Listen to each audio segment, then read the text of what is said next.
Assalamualaikum warahmatullahi wabarakatuh. Saya dari kelompok 2 mengerjakan tugas presentasi materi pembelajaran PAI berbasis moderasi beragama. Dosen pembimbing Namin Sumiarni, SPDI MAG. Nama-nama anggota: pertama Muhammad Ulil Albab, yang kedua Anisatur Rahman, yang ketiga Dr. Hamzah, keempat Ondi, kelima Asmani, kelima keenam Marcelia Widya Putri, ketujuh Sri Nurmahni. Latar belakang materi pembelajaran pendidikan agama Islam PAI berbasis moderasi beragama muncul dari kebutuhan untuk menghadapi tantangan keberagamaan dan potensi radikalisme dalam masyarakat yang plural. Pendidikan agama Islam tidak hanya mengajarkan aspek ritual dan hukum agama secara tekstual, tetapi juga harus menanamkan nilai-nilai moderasi seperti toleransi, keterbukaan, dan keseimbangan dalam beragama agar peserta didik mampu hidup harmonis di masyarakat dalam multikultural. Rumusan masalahnya yaitu: pertama, bagaimana implementasi pembelajaran pendidikan agama Islam berbasis nilai-nilai moderasi beragama di sekolah atau madrasah. Kedua, sejauh mana nilai-nilai moderasi beragama dapat diinternalisasikan melalui pembelajaran PAI untuk mencegah sikap dan pemikiran radikal pada peserta didik. Sedangkan tujuan dari moderasi beragama yaitu menanamkan nilai-nilai moderasi beragama yang tekanan sikap toleransi, inklusivitas, dan penghargaan terhadap keberagaman agama serta keyakinan dalam masyarakat. Yang kedua, membentuk generasi muda yang memiliki pemahaman agama yang lebih mendalam dan moderat sehingga mampu hidup berdampingan secara harmonis dalam masyarakat plural tanpa sikap fanatisme atau radikalisme. Kita akan menginjak kepada penjelasan.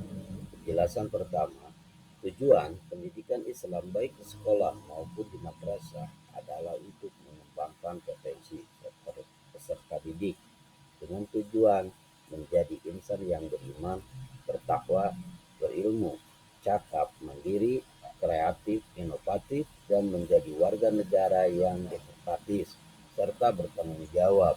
Beberapa aspek yang terkait dengan pembelajaran PAI diantaranya yaitu: 1. Kurikulum, 2. Pendidikan, 3. Materi, 4. Metode dan media, dan yang kelima evaluasi pembelajaran. Penjelasan yang kedua yaitu: 1. Kurikulum pendidikan Islam. Perumusan kurikulum PAI yang berwawasan moderasi beragama merupakan langkah mendesak yang harus diambil. Kedua, pendidik PAI, rancangan kurikulum PAI berbasis moderasi beragama hanya akan menjadi singa kertas jika guru tidak memiliki kriteria khusus dalam pelaksanaannya. Ketiga, materi PAI setelah adanya kurikulum berbasis moderasi beragama dan pendidik yang moderat dan toleran, maka materi yang diajarkan juga harus berwawasan Islami wasyatoh dan dikaitkan dengan isu-isu keagamaan yang kontemporer. Penjelasan yang ketiga, yang keempat, metode dan media pembelajaran PAI. Materi yang telah dibuat sedemikian mungkin tidak akan mudah diproses dalam diri peserta didik jika tidak menggunakan media dan metode yang tepat.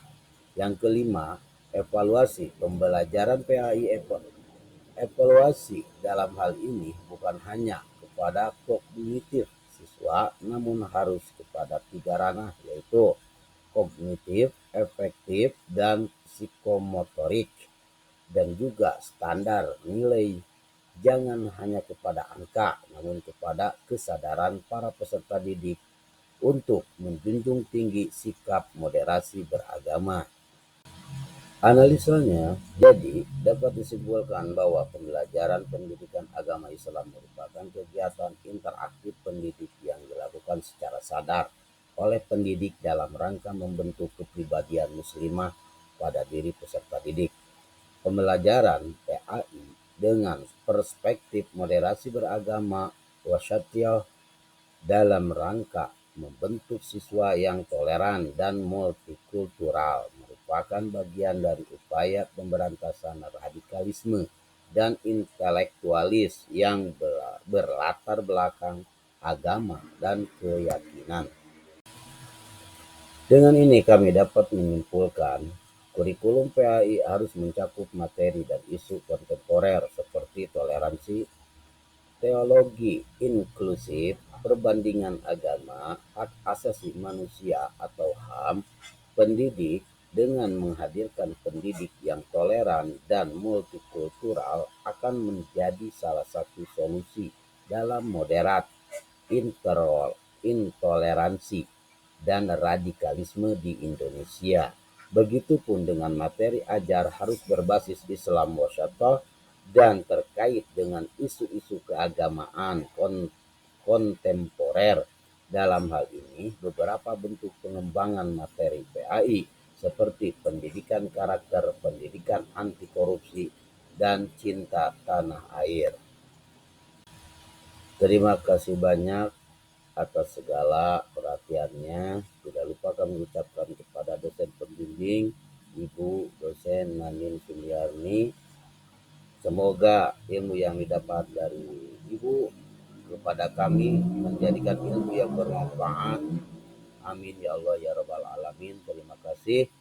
Sabilil haq. Wassalamualaikum warahmatullahi wabarakatuh.